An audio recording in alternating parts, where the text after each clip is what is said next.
నమస్తే.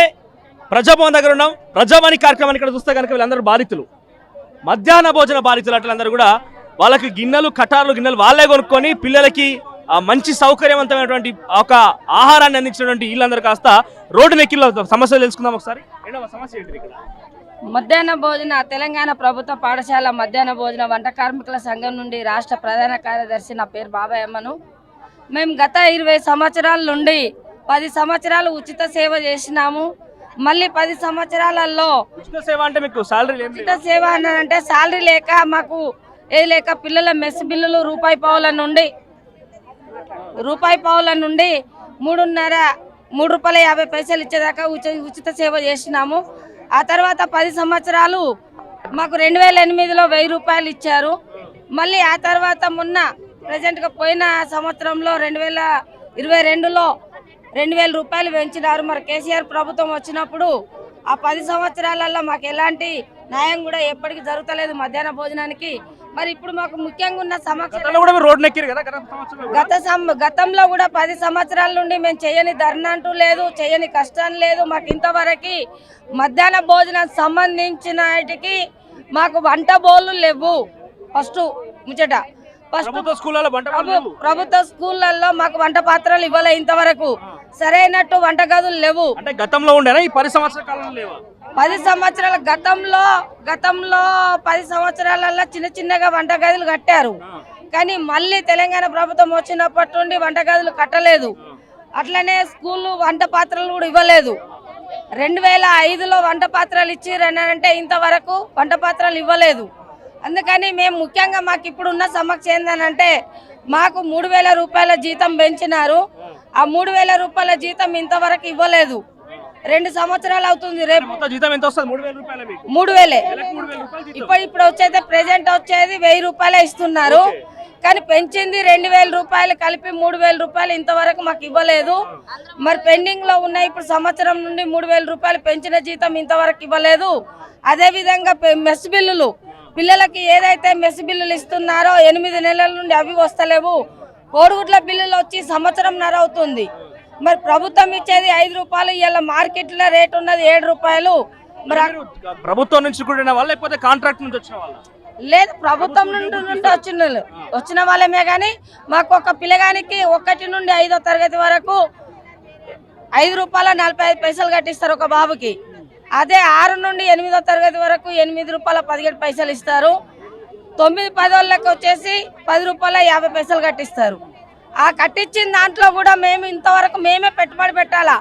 Only government ఇచ్చేది రైసే ఇస్తున్నారు కానీ తప్ప ఈ బిల్లులు మాత్రము సకాలంగా మాకు నెలకు వస్తేనేమో బాగుండు. ఆ నెలకు రాక ఇప్పుడు 8 నెలల నుండి మేము పెట్టిన పెట్టుబడి అక్కడనే ఉంది. మా పుస్తకాల తాడు అమ్ముకొని మేము అన్నీ చేసుకుంటాం, మేము పెట్టుబడి వస్తున్నాము. గత ప్రభుత్వంతో కూడా మేము మాట్లాడడం జరిగింది. వాళ్ళ చుట్టూ కూడా తిరిగినాము. అయినా కూడా వాళ్ళు కూడా ఇక చేస్తాము ఇస్తాము బడ్జెట్. మీరు ఎక్కడి నుంచి వచ్చారమ్మా? నిజామాబాద్ జిల్లా నుంచి. జిల్లా వ్యాప్తంగా అన్ని జిల్లాల నుంచి వ్యాప్తంగా ఈ రోజు ఈ ప్రతిభవనానికి రావడానికి ప్రతి రాష్ట్ర వ్యాప్తంగా 33 జిల్లాలకి వెళ్ళి ప్రతి జిల్లా నుండి ఇక్కడికి మధ్యాహ్న భోజన కార్మికులను రావడం జరిగింది.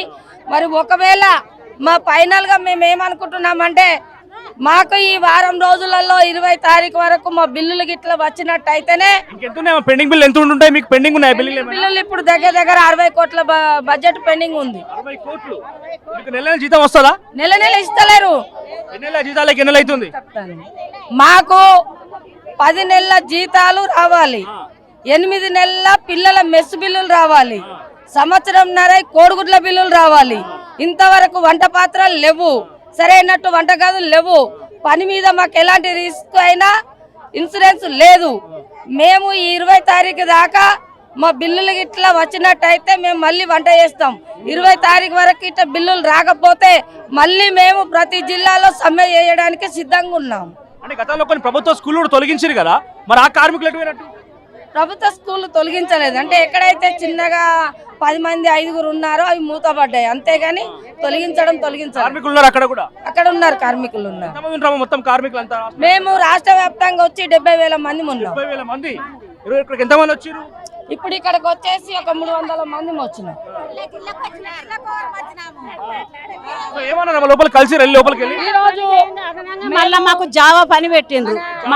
జావా చేయమని బ్రేక్ఫాస్ట్ కూడా మీరే చేయాలి. మేమే చెయ్యాలి. చేస్తే మరి సకాల పిల్లలకు అంతున్నాయి బ్రేక్ఫాస్ట్ అన్ని. బ్రేక్ఫాస్ట్ చేస్తలేం, జావా చేసి పోస్తున్నాము.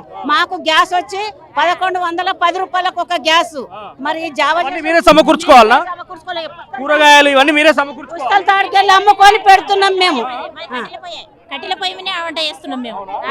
అంటే మీరు పిల్లలకు అందించడం కోసం ఆహారం మొత్తం మీరే సమకూర్చుకోవాలి. బియ్యం ఒకటి వాళ్ళు ఇస్తారు. సీఎం గారు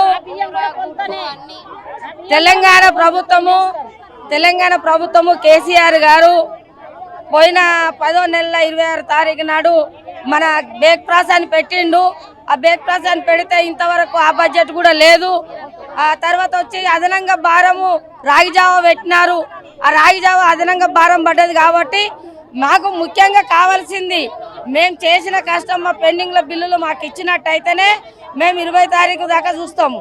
ఆ తర్వాత మేము మళ్ళీ ఎక్కడ జిల్లా వాళ్ళం అక్కడ సమ్మె చేయడానికి లోపల కలిసి ఎవరే కలిసి లోపల ఈ రోజు కలిసింది మన రాష్ట్ర ఆర్థిక శాఖ మంత్రి బట్టి విక్రమార్కను మరి మేము 3 సార్లు కలిసినాము. దీంతో మూడోసారి ప్రభుత్వం వచ్చిన నుండి 3వసారి కలవడం జరిగింది. మీ బిల్లులు పెండింగ్ లో ఉన్న బిల్లులు కూడా వేస్తాము, బిల్లులు ఏపిస్తా అని చెప్తున్నారు. మరి ప్రభుత్వం ఇప్పుడే కుదురుకుంటుంది కాబట్టి కొత్త మీరు ఆగాలని అంటే కూడా మేము ఈ 10 నెల రోజులు ఆగినాము. మరి అదే విధంగా ఇవాళ కూడా మేము కలిస్తే ఏమంటున్నారంటే చేపిస్తామో బిల్లులు వేపిస్తా అని చెప్పిండ్రు. మరి అక్కడ కూడా మన రామకృష్ణ సార్ కూడా ఫైనాన్స్ ఆయన కూడా ఉన్నారు కాబట్టి మరి ఆయనతో చెప్పడం జరిగింది. మరి దయచేసి ముఖ్యమంత్రి గారు ఒకటే, మాకు గతంలో మమ్మల్ని ఇబ్బంది చాలా పెట్టినారు కాబట్టి ఇప్పుడన్నా కాంగ్రెస్ ప్రభుత్వం వచ్చింది కాబట్టి మాకు ఇబ్బంది ఉండదని మేము కోరుకుంటున్నాము. మంత్రులు అందరికి కలిసినాం, హరీష్ రావు కలిసినాం, కేటీఆర్ కలిసినాం, వినోద్ కుమార్ సార్ కలిసినాము. ప్రతి ఒక్క మంత్రి, విద్యాశాఖ మంత్రి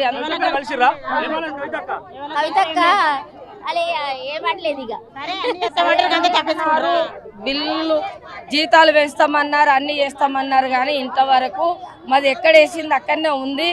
ఇప్పుడన్నా ఈ కాంగ్రెస్